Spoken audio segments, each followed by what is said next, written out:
Good morning students, welcome back to your maths class. Today we are studying your chapter 6 that is understanding the fraction. Fraction क्या होता है ये आप अपनी previous classes में पढ़ चुके हैं.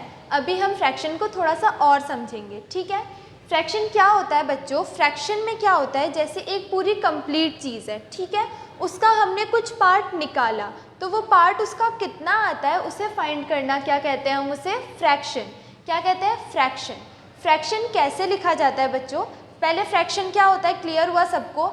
एक टोटल चीज़ में से, किसी एक चीज़ में से या फिर किसी चीज़ के ग्रुप में से जब हम उसका कुछ पार्ट, कुछ हिस्सा निकाल देते हैं, बाहर निकाल देते हैं, तो वो पार्ट, उसको कितने हिस्से को हमने निकाला है उसको फाइंड करना क्या होता है? फ्रैक्शन. कैसे निकाल सकते हैं? जैसे पहले फ्रैक्शन कैसे लिखते हैं वो सीखते हैं. फ्रैक्शन कैसा होता है? ऐसे अपॉन के टू पार्ट्स के फॉर्म में होता है, जैसे 1/4. ये इसे हमने फ्रैक्शन का, जब हम 1/4, देखो जब हम ऐसे अपॉन में लिखते हैं 1/4 लिखा, ऐसे अपॉन, इसको हम क्या कहते हैं? फ्रैक्शन. ये क्या है हमारा किड्स? ये है फ्रैक्शन. क्या है ये? फ्रैक्शन. फ्रैक्शन में जो ऊपर नंबर लिखा होता है इसको तो क्या बोलते हैं? न्यूमरेटर. क्या बोलते हैं इसे? न्यूमरेटर.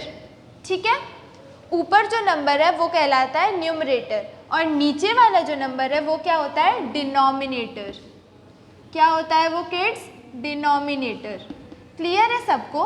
फ्रैक्शन क्या होता है?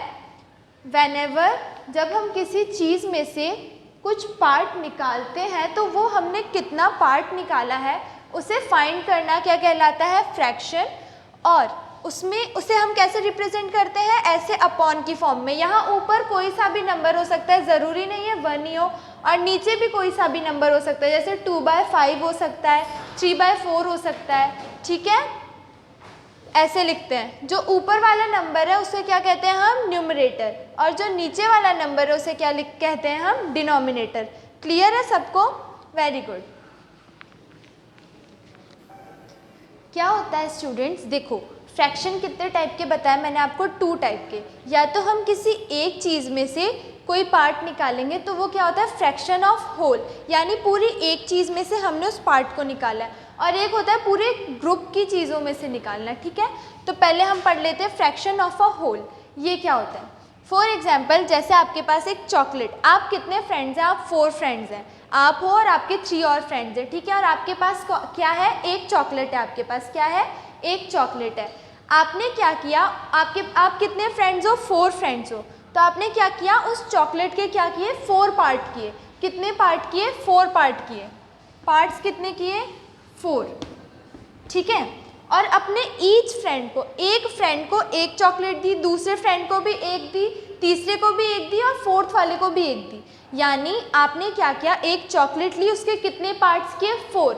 और पर स्टूडेंट को आपने कितना पार्ट दिया? 1 पार्ट दिया. क्या दिया? 1 पार्ट. आया? क्लियर आया सबको समझ में? एक चॉकलेट है, उसके आपने 4 पीसेस किए और एक एक बच्चे को एक एक दे दिया. ठीक है, तो क्या हुआ? अब हम इसको कैसे लिखते हैं? 1/4 फॉर्म में. ठीक है, यानी जो चॉकलेट का एक हिस्सा है वो टोटल चॉकलेट का कितना पार्ट है? 1/4. कैसे समझेंगे इसको? देखो 4 मतलब आपके पास जो चॉकलेट है उसके आपने कितने पार्ट किए? 4 पार्ट किए. और ऊपर 1 का मतलब है कि पर स्टूडेंट को कितना चॉकलेट मिला? एक पार्ट मिला. ठीक है, क्लियर आया सबको समझ में? कैसे हुआ? आपके पास एक चॉकलेट है, उसके आपने 4 पार्ट किए और आपके 4 फ्रेंड्स को एक एक दे दिया. तो यानी आपने चॉकलेट के कितने पार्ट किए? 4. ठीक है, और पर आपके हर फ्रेंड को कितने पार्ट दिए? 1/1. तो उसको फ्रैक्शन में क्या लिखेंगे? 1/4. 1/4 का मतलब है कि आपने चॉकलेट के 4 पार्ट किए और अपने हर फ्रेंड को एक चॉकलेट दिया. ठीक है, क्लियर है सबको? ऐसे हम क्या निकालते हैं? Fraction of whole. एक और एग्जाम्पल ले लिया, जैसे हमने पिज्ज़ा लिया. पिज्ज़ा के कितने पीसेज हैं? 4 पीसेज हैं.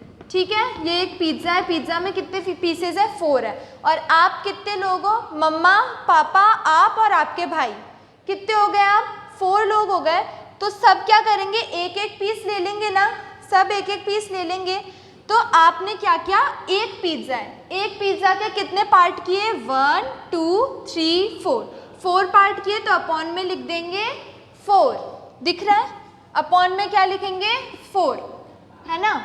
और आप कितने लोग हो 4, सबने कितने पार्ट लिए, मम्मी ने एक लिया, पापा ने एक लिया, आपने एक लिया और आपके भैया ने भी एक लिया, तो सबने एक एक लिया ना, कितने पार्ट लिए 1, तो ऊपर क्या लिख देंगे हम 1, यानी हम जितने पार्ट करते हैं उसे तो कहाँ लिखते हैं नीचे, और कितने हमने लोगों में डिस्ट्रीब्यूट किए उसे कहाँ लिखते हैं हम ऊपर।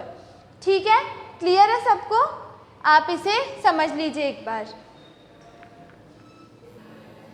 ओके किड्स, तो आपका जो नेक्स्ट टॉपिक है वो क्या है, कॉन्सेप्ट ऑफ फ्रैक्शन। फ्रैक्शन को कैसे समझ सकते हैं, इसको कैसे डिवाइड कर सकते हैं, ये हम पढ़ेंगे इसमें कंसेप्ट ऑफ फ्रैक्शन में। ठीक है, सबसे पहले ये आपने एक सर्कल लिया, सर्कल की हेल्प से अपन समझते हैं। सर्कल ले लिया आपने, ये क्या है सर्कल, क्या ये 1 सर्कल है, ठीक है 1 सर्कल है। क्या इसका हमने कोई पार्ट किया, नहीं किया ना, कोई पार्ट नहीं किया। जब हमने इसमें पार्ट ही नहीं किया तो फ्रैक्शन नहीं आएगा। फ्रैक्शन क्या होता है, जब हम किसी ऑब्जेक्ट को पार्ट करते हैं तो हमने उसको कैसे कितना पार्टीशन किया वो फाइंड करने के लिए क्या यूज़ करते हैं, फ्रैक्शन। पर जब हमने इसमें फ्रैक्शन, जब इसमें पार्ट किया ही नहीं तो फ्रैक्शन कैसे आएगा, नहीं आएगा ना, तो ये क्या हो जाएगा होल, यानी ये क्या है पूरा 1। ठीक है, अब ये देखो सेकंड सर्कल, ये सर्कल है, इसके कितने पार्ट्स है किड, पार्ट 1 और पार्ट 2, इसको हमने बीच में लाइन ड्रॉ करके 2 पार्ट्स में डिवाइड कर दिया, कितने में 2 पार्ट्स में, एक 1 एक 2। तो जब हम फ्रैक्शन बनाते हैं तो नीचे क्या लिखते हैं, हमने कितने पार्ट्स में इसको डिवाइड किया, कितने पार्ट में किया 1 और 2, कितने पार्ट्स में 2 पार्ट्स में, तो नीचे क्या लिख देंगे हम 2। अब देखो इसमें से शेडेड कौन सा रीजन है, ये वाला तो शेड नहीं है और ये वाला शेड है, तो कितने रीजन शेड है, ओनली 1। 2 पार्ट है 1 और 2, उसमें से सिर्फ 1 रीजन शेड है, तो 1 रीजन शेड है, तो ऊपर क्या लिख देंगे 1। ये क्या बन गया हमारा फ्रैक्शन, 1/2 का फ्रैक्शन। क्लियर है। थर्ड वाला देखो, ये एक और सर्कल है, इसके हमने कितने पार्ट किए, 1 पार्ट 2 पार्ट एंड 3 पार्ट, कितने पार्ट कर दिए हमने इस फ्रैक्शन के 3। तो जब हम फ्रैक्शन लिखेंगे तो नीचे क्या लिखेंगे, नंबर ऑफ पार्ट्स, हमने कितने पार्ट्स किए 1 2 3, कितने पार्ट्स किए 3, तो नीचे हमने लिख दिया 3, लिख दिया। अब देखो 3 पार्ट कर दिए, अब इसमें से शेडेड रीजन कौन से हैं, 1 और 2, ये दोनों शेडेड है ना, इसको आप शेडेड ही समझो, मैंने इसको ऐसे इसलिए नहीं किया ताकि ये मिक्स ना हो। ठीक है, 1 और 2, 2 पार्ट शेडेड है, 2 पार्ट शेडेड है और 1 पार्ट क्या है नॉन शेड, इसमें हमने कुछ भी नहीं बना रखा, तो शेड पार्ट कितने हैं 2, तो ऊपर हम क्या लिखेंगे 2 लिख देंगे। ये क्या बन गया हमारा 2/3 का फ्रैक्शन, यानी जब हम इस सर्कल के हमने 3 पार्ट किए हैं और इसमें से शेडेड पार्ट कितने हैं 2। ठीक है, अब फोर्थ वाला देखो, ये फोर्थ वाला सर्कल है, इसके कितने पार्ट हैं, 1 पार्ट 2 पार्ट 3 पार्ट और 4 पार्ट, कितने पार्ट्स है किड्स 4। तो फ्रैक्शन बनाएंगे तो नीचे हम क्या लिखेंगे, नंबर ऑफ पार्ट्स, कितने पार्ट्स किए हमने 4, तो यहाँ लिख देंगे हम 4। ओके 4 लिख दिया। अब हमें क्या देखना है कि इसमें से कौन सा रीजन शेडेड है। देखो क्या ये शेडेड है, क्या नहीं, इस पर हमने कुछ नहीं बना रखा, ये शेडेड नहीं है, ये है हाँ, ये भी हाँ, ये भी यस, यानी इसमें 3 पार्ट्स क्या है शेडेड है। How many parts are shaded, 3 parts are shaded, तो ऊपर क्या लिख देंगे हम शेडेड पार्ट। ये क्या बन गया हमारा 3/4 का फ्रैक्शन। 3/4 के फ्रैक्शन को क्या कह सकते हैं हम, ऐसा फ्रैक्शन, ऐसा सर्कल जिसके 4 पार्ट्स हैं, जिसमें 3 पार्ट्स क्या है शेडेड। ओके, लास्ट वाला देखो, ये एक और सर्कल है, इसमें कितने पार्ट्स हैं, part 1 part 2 part 3 and part 4, कितने पार्ट्स हैं इसमें किड्स, इसमें है 4 पार्ट्स, तो अपॉन में हमने लिख दिया 4, लिख दिया। अब देखो इसमें शेडेड पार्ट कितने हैं, क्या ये शेडेड है, नो, क्या ये शेडेड है, नो, क्या ये शेडेड है, नो, ये वाला है, यस, यानी इसमें कितना शेडेड पार्ट है, ओनली 1, तो ऊपर हम क्या लिखेंगे 1। ये हमारा कौन सा फ्रैक्शन बन गया, 1/4 का फ्रैक्शन। तो फ्रैक्शन बनाना आया सबको, फ्रैक्शन कैसे बनाते हैं, हमने जितने पार्ट्स किए उसको तो नीचे लिख देंगे और जो हमारा शेडेड रीजन है, जितने रीजन शेडेड है उसको ऊपर लिख देंगे। तो हमारे पास क्या आ जाएगा, हमारा फ्रैक्शन। क्लियर है सबको? क्लियर है? नोट कर लीजिए आप इसे।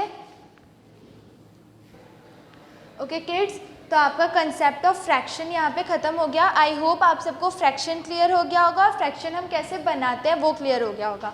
नेक्स्ट क्लास में मैं आपको काइंड्स ऑफ फ्रैक्शन बताऊंगी कि वो कितने टाइप्स के होते हैं और कैसे कैसे होते हैं। ओके, तब तक आप इसे रिवाइज कीजिएगा और आपके प्रीवियस चैप्टर्स को भी। Thank you.